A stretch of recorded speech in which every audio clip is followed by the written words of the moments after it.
देसी गर्ल में आप आई हैं, क्या रोल रहेगा, किस तरीके से आप यहाँ अपने जो जीवन है वो व्यतीत कर रही हैं, थोड़ा सा अपने देसी गर्ल मेरा पहला रियलिटी शो होगा जिसमें मैं कंटेस्टेंट के तौर पर भाग ले रही हूँ। इससे पहले मैंने रियलिटी शोज एंकर किए हैं, लेकिन एज अ कंटेस्टेंट पहली बार मैंने ये शो इसलिए चुना क्योंकि इस शो में मुझे लगता है बहुत ज़्यादा हार्ट है, बहुत ज़्यादा दिल है। आप एक घर में जा रहे हैं, वो घर वाले आपको अपने घर के अंदर रख रहे हैं, गांव में रह रहे हैं, गांव की ज़िंदगी जी रहे हैं। ऐसा मानना है मेरा कि आप एक ज़िंदगी में जन्म लेते हैं लेकिन आपको मौका मिल रहा है एक दूसरी ज़िंदगी को शुरू करने का और ये देखने का कि हमारे देश की जनता किस तरह से रहती है। 80% लोग गाँव में रहते हैं, तो इस गांव माजरी में डेफिनेटली मैं माजरी की रोशनी बनना चाहूँगी। रोशनी, आपने जिस तरीके से बात की कि आप माजरी की ही रोशनी बनना चाहेंगी, क्या स्पेशल आपके लिए माजरी के लिए रहे? मुझे लगता है कि माजरी ने जैसा हमारा स्वागत किया है, जिस तरह से हमारा प्यार किया है, जिस तरह से हम बेटियों की तरह रख रहे हैं,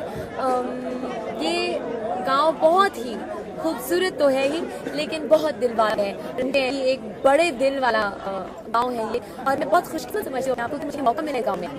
भारतीय दौड़ती जिंदगी से इस में आई है और गाँव की जिंदगी को जी रही है, मिट्टी को जी रही है, तो कैसा लग रहा है कि देश मिट्टी कहा जा रहा है, खेतों में जुड़ी है, जो हमारे अनाज देती है, बात भी हो रही थी, तो आपको लगता है कि असल में आप उस गाँव में पहुंची, उस जगह पहुंची है कि जहाँ हमारा शुरुआत होती है? यकीनन यही हमारे देश की खासियत है।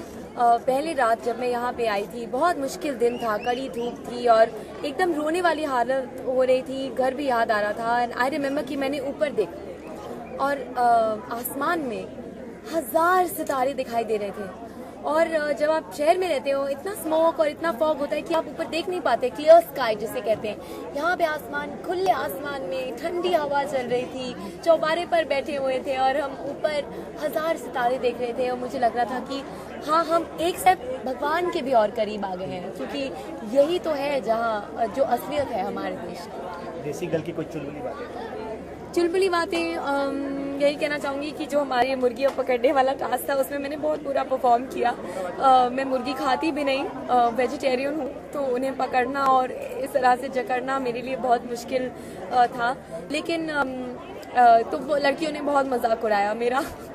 पर उसके बाद जो गोबर की पाथियाँ बनाने वाला टास्क था वो मैंने बखूबी निभाया और अच्छा किया। तो मैं ये समझती हूँ कि कुछ ऐसे टास्क होंगे जिनमें कुछ लड़कियाँ अच्छा होंगी क्योंकि वो मेंटल लड़कियाँ अच्छा होंगी क्योंकि वो फिजिकल होंगे, और फिर कुछ ऐसे टास्क होंगे जो दिल से होंगे और उनमें मैं भी अच्छा करूँगी। उसने भी अपनी बात की कि आप अपने माता पिता की सबसे बिगड़ैल बेटी हैं। सबसे बिगड़ैल का क्या मतलब? बिगड़ैल मतलब मम्मी ने बहुत बिगाड़ के रखा है। सुबह उठ पूछना भी नहीं पड़ता और चाय कमरे में आती है, फिर दुलार के पूछा जाता है, बेटा खाना खा लो, क्या खा लो, एक और खा लो, एक और खा लो। कुछ कभी साफ सफाई खुद नहीं करनी पड़ती है।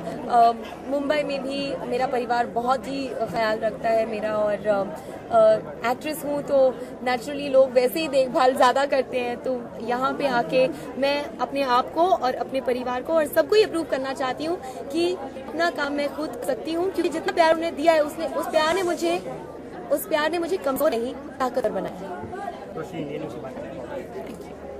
ये थी रोशनी, जिन्होंने कहा कि अपनी ही रोशनी से वो पंजाब को जिस तरीके से रोशन करने आए हैं, उससे जरूर इन्हें विश्वास है कि देसी गर्ल में इनका जो लुक है वो अलग तरीके से जरूर नजर आएगा।